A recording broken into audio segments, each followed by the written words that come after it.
mayroong signage, no parking, two-way zone, mabuhay lane. So pag may nakita tayo mga Ay talaga, Taga-meter na lang po mo. hindi ko po alam. Paano yan? Ang laki po ng signage. Hindi ko po alam talaga. Hindi ko po talaga alam. Sorry talaga. Kahit po hindi nyo alam na bawal po dito, tingnan nyo po. Dahil po ng tao yan. Hindi ko po talaga alam. First time ko po nakapunta dito. Saan nyo na lang mo sa City Hall. Sa first floor. Pinala po. Pinala po. ano na yung number. Bawal dyan eh. Kasi nilang gisnan, ang kinagisnan nilang dati, pwede tayo magparada kung saan taan. Ayan ang ating team leader, Sir Mendoza. Thank you po. Sir, mabuhay ka. Mabuhay ka rin, God bless. Iyo, salamat.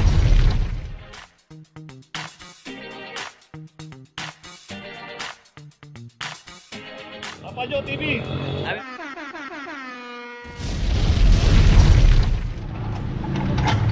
Location natin P. Margal Corner, Condiman Street. At dito naman isang Nissan MB 350. Ito wala rin driver kaya naklamp.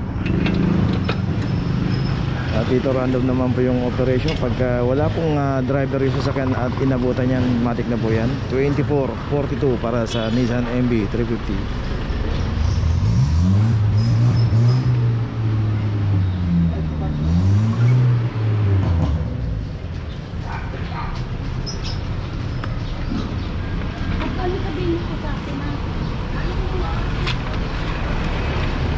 Okay, may notice ng Nissan MB350. Tuloy na po tayo. Location natin Craig Street, corner Loyola Street. At dito na may isang Innova. Ang pinarada ng Innova School Zone. At dito ang pinapatupad ng barangay, one side parking lang po. At kung papunta tayo ng Pajardo Street, itong left side, dito lang pwedeng pumarada. At yung pinaradahan ito, bawal dapat. Pero makikita nga natin dito maraming mga nakaparadang mga motor. Ayan, tricycle o e-trike. I-coordinate na lang po natin yan sa clamping operation. I-coordinate na lang po natin yan sa TMU. Sila po yung nakakasakop dyan. O kaya madaanan po ng towing yan, yung compact towing. Lahat po yan tinoto po yan, kinakarga po sa towing truck yan. Okay, itong Innova may notice na. Tuloy na po tayo. Location natin dito Asong corner Bataan Street. Dito na may isang Innova. Dito rin inabot, walang driver to. 24.41. Dito makikita natin yung sign is no parking clamping zone, mabuhay din. So pag may nakita tayong mga signage na no parking sign, huwag na po nating paradahan. Sign po yan para sisilbing babala. Hindi po yan nilagay para dekorasyon lang. Okay, itong Innova meron ng notice. Tuloy na po tayo.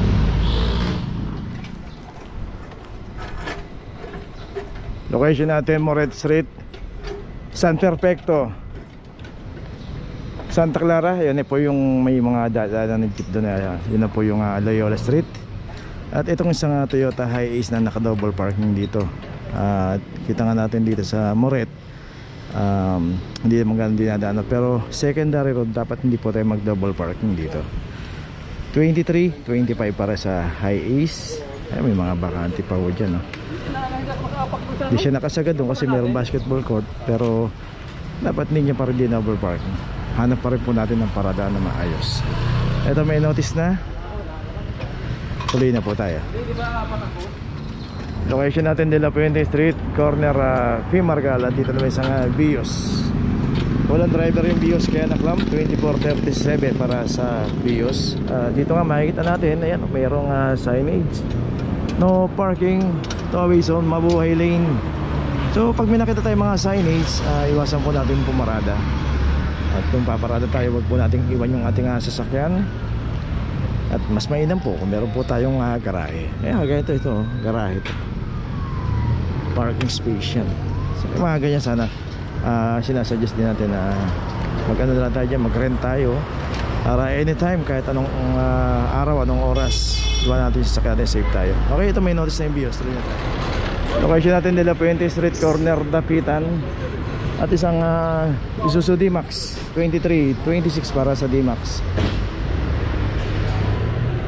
Dito random naman po yung operation. Kung sino po yung aabutan, walang driver yung sasakyan natin, naka-obstruct, matik na po yan. Tubusin na po natin yan sa Manila City Hall or sa impounding ng Central Market.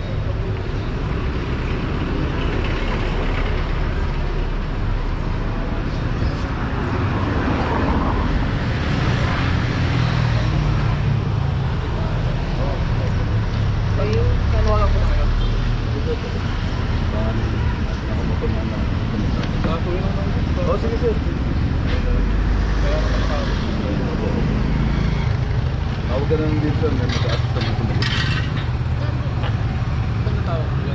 Ito sir, may contact. Ano ko sabihin ito? Ito po nyo na pwede. Ito na lang.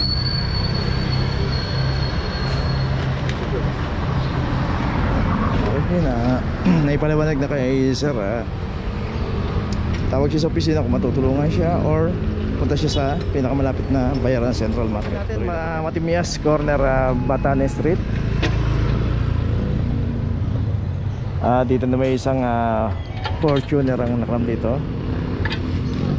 2446 para sa Fortuner. Ulan driver to na naklam. Dito naman po sino po yung abutan, random pet, dami pong tricycle. I-coordinate na po natin yan sa TMU Tri-Wheel Management at sila po yung may jurisdiction yan dahil wala na pong clamping sa mga motor at tricycle. Nakaayos na po yung operation dyan. So under po yan ng TMU kaya compact towing sila lang po yung pwede mag-operate kung mga huli dyan. Okay, itong Fortuner may notice na tuloy na po tayo. Sana mga ganyan mga open parking. Makanti pa. Okay, pili na tayo. Location natin Pinabal, corner Espanya Boulevard. Dito sinabihan na rin yung management dito. Ito kagaya itong pagkakaparat ng expander, okay na po ito. Basta ito madaanan po ito kasi sagad na po din yan. Itong adventure, ito kasi nangarangan ng daanan ng tao dito 2439. Iikot na kasi yung tao ng pag ano. Ang laki po ng side din natin. Ay, hindi ko po nakita. Ay, wala pa tayo magagawa. Diba? Hindi ko po alam eh. Sir, sorry talaga. Pag-emulator ka na lang po ma'am. Hindi ko po alam. Paano yan? Ma'am, ang laki po ng side din. Hindi ko po alam talaga. Hindi ko po talaga alam. Sorry talaga. Kahit po hindi nyo alam na bawal po dito. Tingnan nyo po. Daanan po ng tao yan. Hindi ko po talaga alam. First time ko po nakapunta dito. Daan nyo na lang ma'am sa City Hall. Pagka-restaurant. Pili na lang po. Pili na lang po kayo na bayan. Okay po talaga side ko. Magkano po? Ngayon po ano po. Tawagin nyo po Saan po yung yung number. City Hall? Sakay po kayo rito. Jeep. Norton. Okay, so yun, hindi alam ni ma'am. Pero yung signage dito po kasi sa kahaba ng Pinabal na yan, nasa kalsada na po yung pay parking yan. Both side. Dito naman alam naman po ng guardian sa kanong hindi rin nababantayan kasi. Tuloy na po tayo. Location natin na ang corner Prudencio Street. Dito naman isang Nissan Terra. Dito inabutan din walang driver to. Pero yung pinaradahan nito yung tapat meron pong garahe. Kung taga rito siya sana ipinasok na lang sa loob. Advantage po pag meron tayong mga garahe, gamitin po natin. Kung kailan lang po natin na gagamitin sa kanalang po natin ilabas. 2408 para sa Nissan Terra. Parang sa iba na walang garahe ano pa kung tayo mayroong garahe, gamitin po natin para hindi po tayo maabala at hindi rin tayo maklam. Okay, yung Nissan Terra meron ng notice, tuloy na po tayo. Location natin lapitan in between ng Metrika Street at Maceda Street. At dito na may isang Suzuki APB. Ito inabutan walang driver kaya naklam. 2040 para sa Suzuki APB. So yun nga, bago tayo pumarada, tignan po natin lalo na sa mga mabuhay lane. Siguro alam naman natin kung ano yung mabuhay lane. Ito kagaya ito, lapitan dinadaanan po ng mga jeep yan. So mabuhay lane po ito. Iwasan po natin mag-iwan ng sasakyan dito. May mga pay parking dito, may mga secondary road, doon po tayo pumarada. Pero just in case madaanan tayo ng clamping operation, hindi po tayo maklam. Ayan, may notice na yung Suzuki APB. Tuloy na tayo. Ano na yung number? Bawal dyan eh.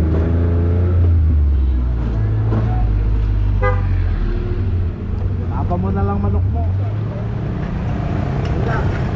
Location natin Dapitan Corner, Cristobal Street. At dito isang Honda City.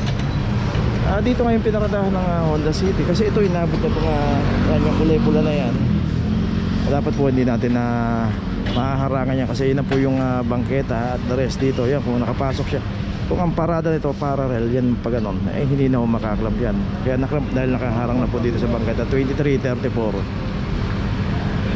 So yun nga, parada lang natin ng maayos. So tingnan natin kung nakaharang tayo, ayusin na natin kung pwede pang ayusin para madaanan po tayo ng clamping operation. Dahil dito po sa Manila meron pong city ordinance ng clamping from District 1 hanggang 6.